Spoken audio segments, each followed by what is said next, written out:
at a talk from the Games Accessibility Conference 2020 that happened online. This one's going to be a little different. We are going to talk about Tara Voelker's message on self-care. You can find her at Lady Au Pair on Twitters. She's awesome. She also streams on Twitch and plays a ton of Yakuza and a bunch of other stuff. There's two reasons I'm doing this today. One, because I have things that I want to get done, and I got an extremely late start to my day.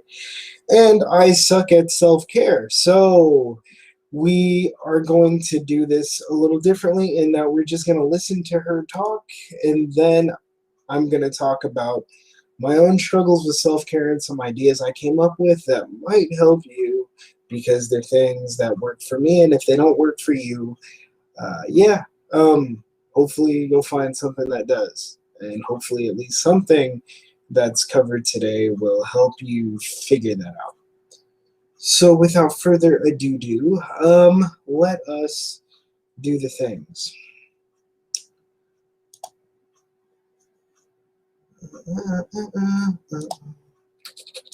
Hi everyone, I'm Tara Voelker, co-director of this conference with Ian and program manager at Xbox on the accessibility team, and I'm very excited to share with you when I talk today. This job is hard, a message in self-care, and I'm very excited to share. So accessibility can be incredibly exhausting under the best of circumstances. You find yourself having to constantly justify your work and why what you're doing is important. You end up answering the same questions over and over and over. Some of them are kind of stupid questions or offensive, you wish weren't even being asked.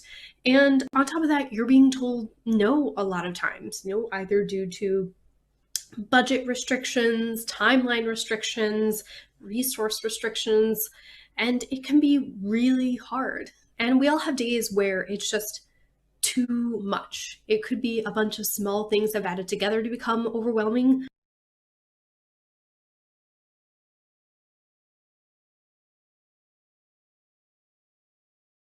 Or it could be one giant thing that just really beats you down. And it's stressful. And all of that is from before 2020, before COVID, the pandemic, and everything else that's come up. I just realized I had my mic muted. For those of you who just showed up, she's going to talk first, and then I'm going to talk. And if she's watching, hi, Tara, you're awesome. That's all I wanted to say. Alongside it, and all of the unique and personal challenges that we've all dealt with this year. And that's why it's really important that as accessibility advocates, we are taking the time for ourselves, which I know can be really hard to do. So much of our job is about empowering other people. And so you want to do everything. You want to help everyone, but you have to help yourself first. So actually, in a 2019 study, it was found that student nurses who began neglecting their own health and wellness while training to care for others actually had their effectiveness reduced when providing care. So because they weren't taking care of themselves, they weren't taking care of others as well. And we could fall into the same trap. If we aren't helping ourselves, we won't be able to effectively help others. So that's why I'm here to challenge you today to take time for yourself and to take your health seriously. So really, what does that mean? I'm not going to sit here to tell you to do yoga or whatever. It may work for you, but really, here are some general tips. Number one, prioritize your sleep. Having your sleep prioritized and making sure you're well rested will make you more successful in your job every day. If you're going to go in and fight those battles, you want to be fully rested. And that means specifically blocking out your time to sleep. Have a bedtime. And that leads me into my second point. Sometimes you're going to have to say no to others to say yes to yourself. Again, a lot of times when working in accessibility, we want to be able to tackle every project because every project is someone else we get to help, someone else who gets to game. But again, if we don't take care of ourselves first, we will become ineffective in becoming the champion for the others who need us to do the work that we're constantly grinding at every day. So be very cognizant of what you are saying yes to and how much you're putting on your plate. And just remember to say no sometimes. My next example of things to do to help yourself is go look at pictures of cute pets or get your own pet. A 2012 study actually showed that people who were shown pictures of cute animals performed better at completing manual tasks than those who didn't see the pictures of the cute animals before. Oh, actually, you know what? I can help with this one. I'll be right back.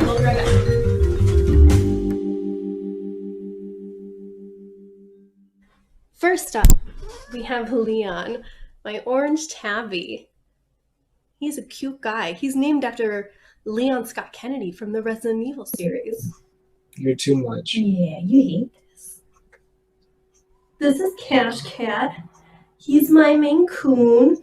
He's just a grumpy old guy, but he loves chin scratches. The newest member of the family, this is Louise.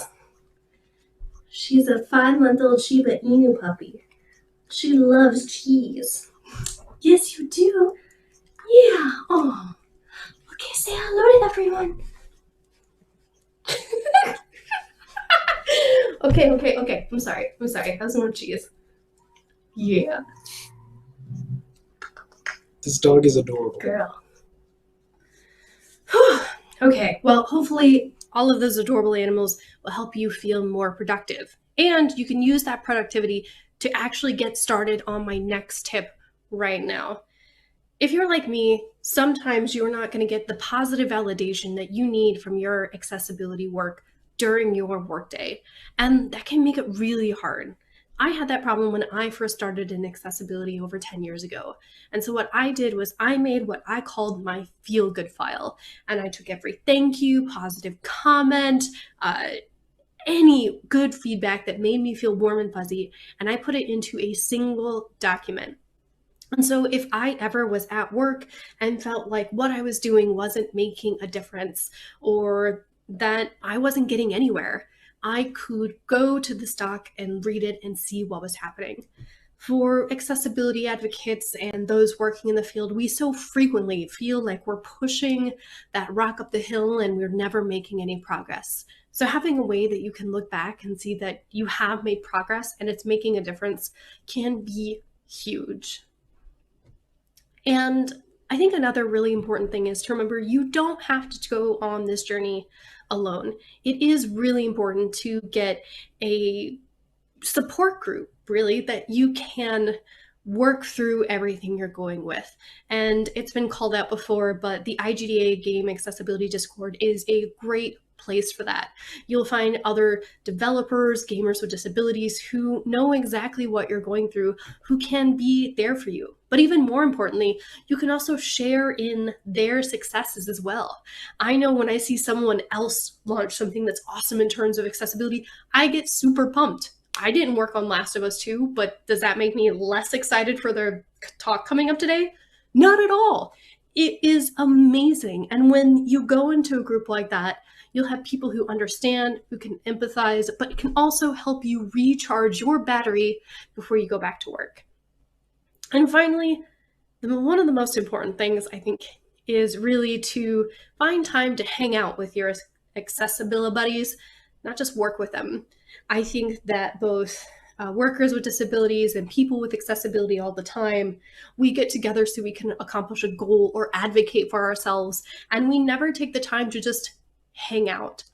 And I know that especially now during COVID and the pandemic, this can be really hard, but I think it's important to at least try. Just interact with other people to be friendly. You don't have to be on and working all the time. Just make some friends. I mean, I know that there's talk of soon to be, beer Zoom calls coming up soon.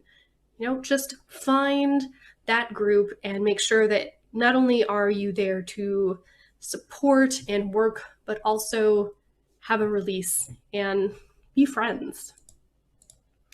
So really to recap, self-care is more important than ever in 2020. And to fight burnout and continue with our accessibility We have to take care of ourselves and take breaks. What I challenge you to do is to go into the Discord channel for this talk and share with others one of your pro tips on what you're doing to have self-care during 2020, and share one of your successes so that other people can start feeling recharged off your positive energy. And with that, I hope you guys continue to have a great GA-Conf. See you soon.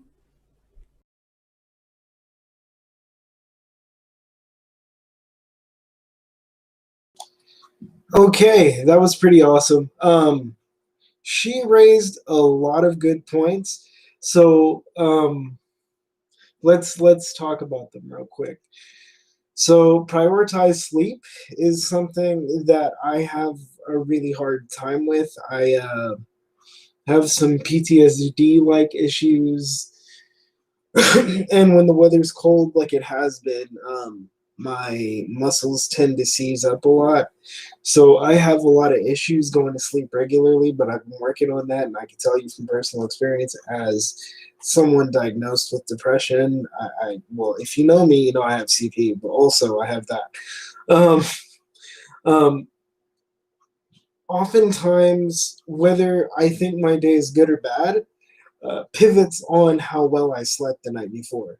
It gives me a lot of power to have more regulatory control over my mood and how I react to things, and just generally clears up my thinking. So if you're not sleeping well, uh, you know, try to like lessen up on the caffeine intake just a little bit. I know it's important. Trust me, I have a lifelong relationship with my girlfriend coffee.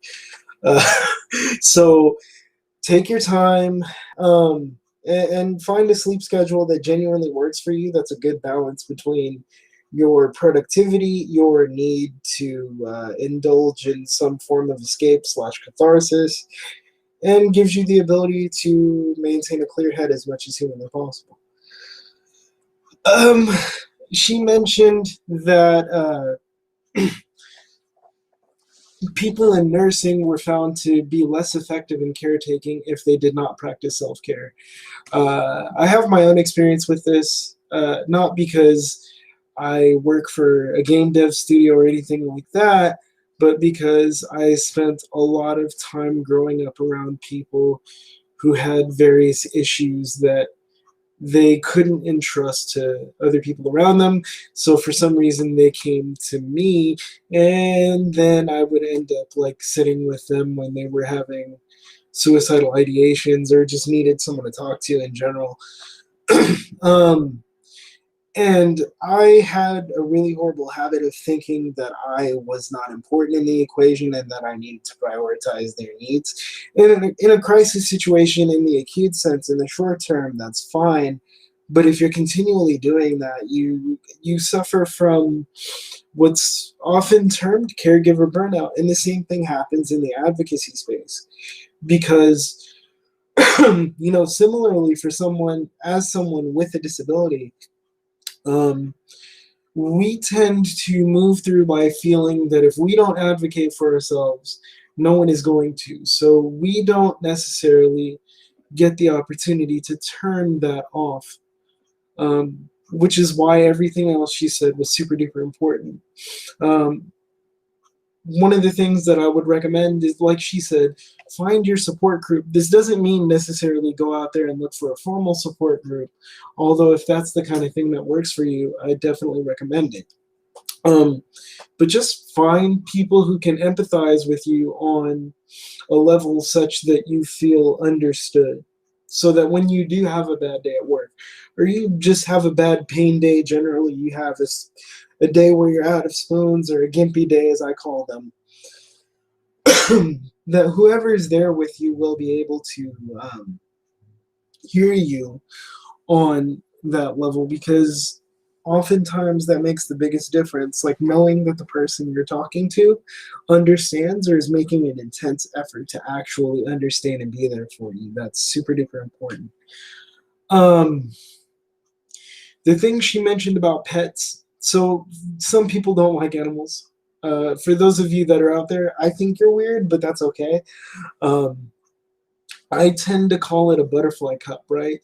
So fill your cup up with things that actually make you feel good or remind you of why what you're doing is important. Um, for me, there are a couple of Alan Watts videos that I tend to revisit when I am feeling down, because it reminds me that in the grand scheme of things, life is genuinely short. My perspective is not the only one that's important. And just because life is difficult right now does not mean that it's always going to be that. Life is full of peaks and valleys, and things like that help me keep that in perspective. But I also have things like in a playlist that actually make me smile or laugh, even if I think they're stupid. I keep them around because they help me lift my mood. That's also super important. She said she wasn't going to sit there and tell you to do yoga or something like that. So I will. I mean, started meditating and reading books on Stoicism. And then I added yoga to the mix, wheelchair yoga, because it actually helped. So the general point to that, there's kind of a scientific one, right? We all know what endorphins are. They're basically like the feel-good chemicals your body produces when it's like happy or exercising or whatever.